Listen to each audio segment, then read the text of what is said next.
ഞാനിവിടെ കുറേ കാലം മുമ്പൊരു വിദ്യാർത്ഥിയായിരുന്ന ആളാണ്. ഞാൻ പഠിക്കുമ്പോൾ കുലശേഖരമംഗലം സ്കൂളെന്ന് പറയാൻ കുറച്ച് ബുദ്ധിമുട്ടായതുകൊണ്ട് ഞങ്ങൾക്ക് കൂട്ടുമേ സ്കൂളെന്നാണ് പറഞ്ഞത്. ഒരുപാട് ഓർമ്മകളുണ്ട് ഈ സ്കൂളിൻ്റെ വരാന്തകളും ഈ സ്കൂളിൻ്റെ ഭിത്തികളും ഈ പിന്നിൽ കാണുന്ന ഈ നീണ്ട പറമ്പും ഒക്കെ ഒരുപാട്. ഇവിടെയൊക്കെ എനിക്ക് നല്ല ഓർമ്മയുണ്ട്. ഇതൊക്കെ ചെറിയ കാടുകളുണ്ടായിരുന്നു.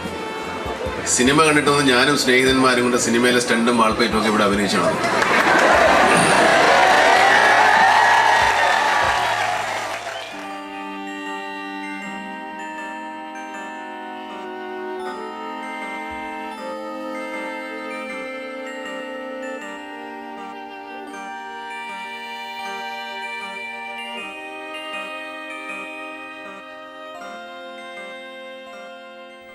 വൈക്കത്തിനടുത്ത് ചെമ്പ് എന്ന ഗ്രാമത്തിൽ പാണപ്പറമ്പിൽ മുഹമ്മദ് ഇസ്മയിലിൻ്റെയും ഫാത്തിമയുടെയും മകനായി ജനിച്ച മുഹമ്മദ് കുട്ടിയാണ് മമ്മൂട്ടി എന്ന മഹാനടനായി മാറിയത്.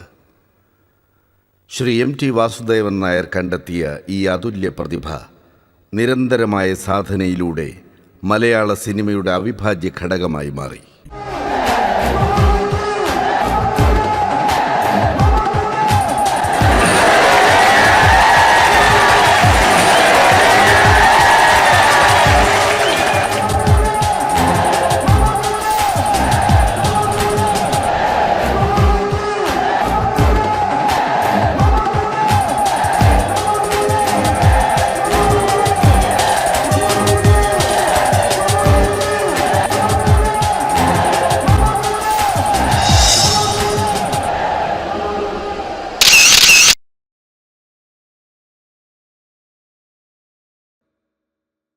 മികച്ച നടനുള്ള 3 ദേശീയ അവാർഡുകൾ, 5 സംസ്ഥാന അവാർഡുകൾ, കൂടാതെ V Shantaram award, Filmfare അവാർഡുകൾ, ഫിലിം ക്രിട്ടിക്സ് അവാർഡുകൾ തുടങ്ങി ഒട്ടനവധി പുരസ്കാരങ്ങൾ. ഈ പുരസ്കാരങ്ങളെല്ലാം തന്നെ തിരിച്ചറിഞ്ഞത് ഒരു താരത്തെയല്ല.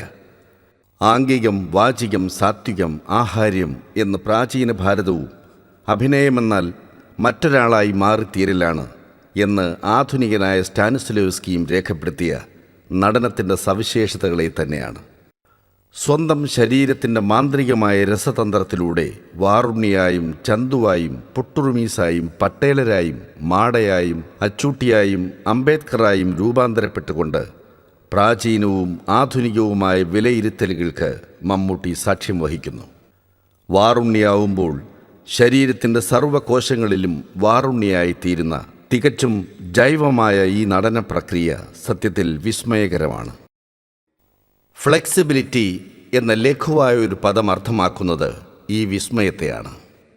പരാമർശങ്ങളിലും നിരൂപണങ്ങളിലും മാത്രം ഇതേവരെ ഒതുങ്ങി നിന്നിരുന്ന ഈ മാന്ത്രികതയെ, ഫ്ലെക്സിബിലിറ്റി എന്ന നല്ല നടനുണ്ടായിരിക്കേണ്ട അവശ്യ ഗുണത്തെ ആദ്യമായി ദൃശ്യപരമായി വ്യാഖ്യാനിക്കാനുള്ള ഒരെളിയ ശ്രമമാണ് ഈ ഡോക്യുമെൻ്ററി. മമ്മൂട്ടി എന്ന അഭിനയ കലയുടെ മഹാനിഘണ്ടുവിൽ നിന്നും ഞങ്ങൾ പെറുക്കിയെടുക്കുന്ന ഏതാനും വാക്കുകൾ.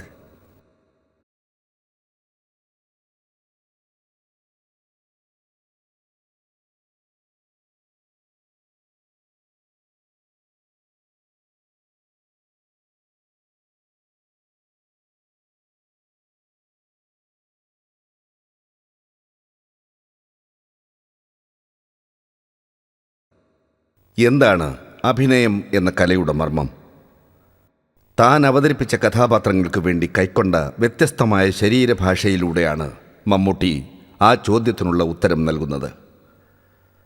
പശ്ചാത്തല സംഗീതത്തിൻ്റെയോ ശബ്ദത്തിൻ്റെയോ അകമ്പടിയില്ലാതെ ആ നടൻ്റെ ശരീരത്തിൻ്റെ ഭാവപകർച്ചകൾ മാത്രം ശ്രദ്ധിച്ചാൽ നമുക്കത് മനസ്സിലാവും. ആവർത്തിച്ചാവർത്തിച്ച് കേൾക്കാൻ കൊതിക്കുന്ന സംഗീതം പോലെ ഹൃദ്യമായ ഒരു താളം രവി മാമൻ എന്ന ഈ ഇൻ്റർനാഷണൽ ബിസിനസ് മാഗ്നറ്റിൻ്റെ ചലനങ്ങൾക്കുണ്ട്.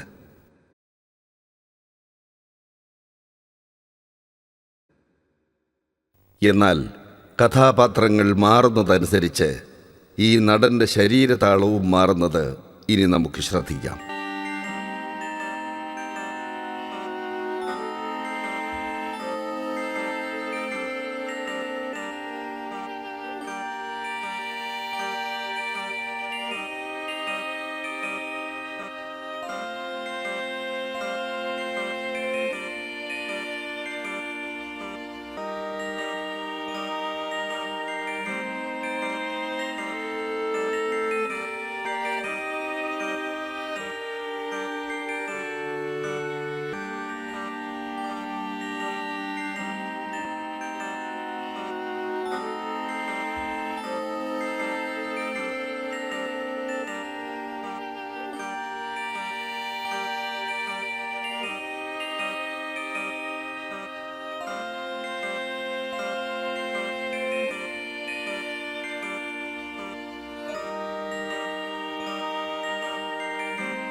ഓരോ കഥാപാത്രത്തിനും അതിൻ്റേതായ സ്വതസിദ്ധമായ ശരീരഭാരമുണ്ട്.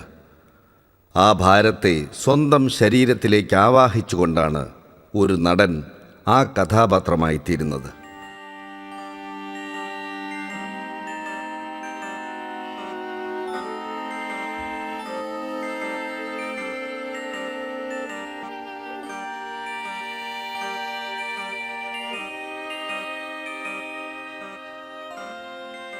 പ്രായത്തിൻ്റെയും സ്ഥൂലശരീരത്തിൻ്റെയും ഭാരം പേറുന്ന അംബേദ്കറും അപ്പൂപ്പൻ താടി പോലെ ഒഴുകി നീങ്ങുന്ന വാറുണ്ണിയും ഒരു നടൻ ആവിഷ്കരിക്കാൻ കഴിയുന്ന ധ്രുവവിരുദ്ധമായ സാധ്യതകളാണ്. മമ്മൂട്ടി ആവിഷ്കരിച്ച മറ്റു കഥാപാത്രങ്ങളുടെ എല്ലാം സ്ഥാനം ഒരുപക്ഷേ ഈ രണ്ട് കഥാപാത്രങ്ങൾക്കും ഇടയിൽ എവിടെയോ ആണ്.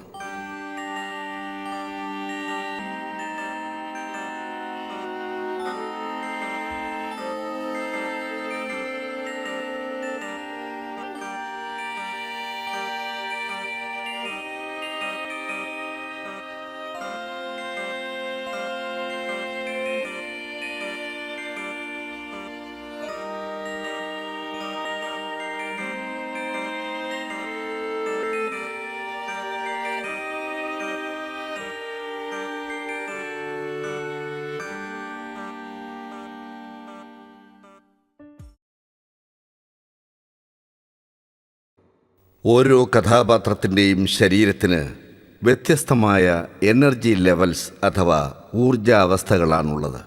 കഥാപാത്രത്തിൻ്റെ സ്വഭാവത്തിനനുസരിച്ച് മമ്മൂട്ടിയുടെ ശരീരം അതിനനുകൂലമായ ഊർജത്തെ കൈക്കൊള്ളുന്നു. ഏറിയും കുറഞ്ഞുമുള്ള ഈ ഊർജ നിലകൾ നമ്മെ വിസ്മയിപ്പിക്കുന്നു.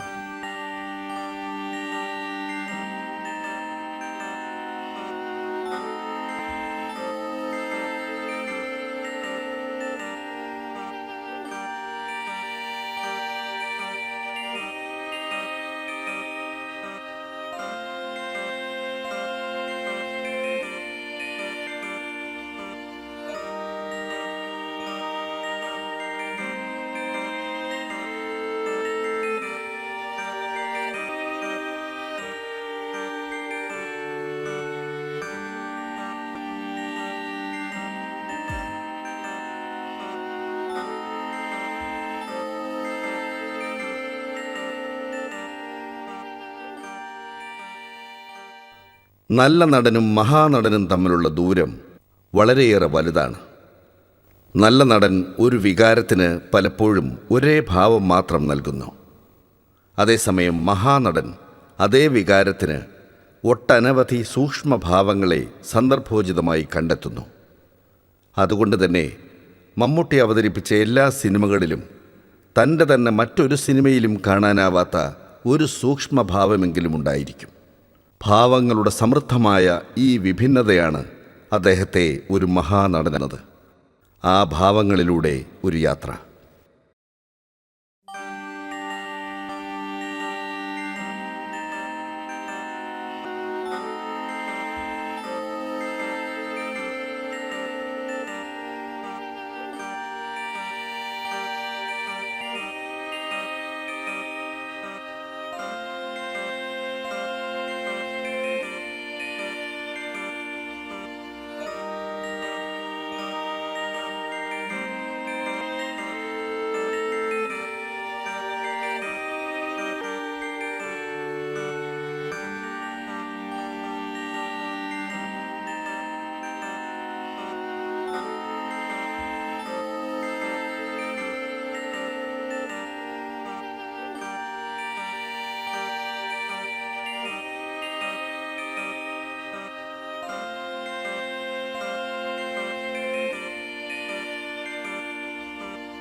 ദി ട്രൂത്ത് എന്ന സിനിമയിൽ നിന്നും ഒരു സന്ദർഭം. മമ്മൂട്ടി അവതരിപ്പിക്കുന്ന അന്വേഷണ ഉദ്യോഗസ്ഥൻ ഒരു സാധാരണക്കാരനായി വേഷം മാറിയെത്തുന്ന ഒരു സീൻ ഈ സിനിമയിലുണ്ട്. ഈ രണ്ടാമനെ അവതരിപ്പിക്കുമ്പോൾ മമ്മൂട്ടി തൻ്റെ ബോഡി ലാംഗ്വേജിൽ വരുത്തിയ മാറ്റം ശ്രദ്ധിക്കുക.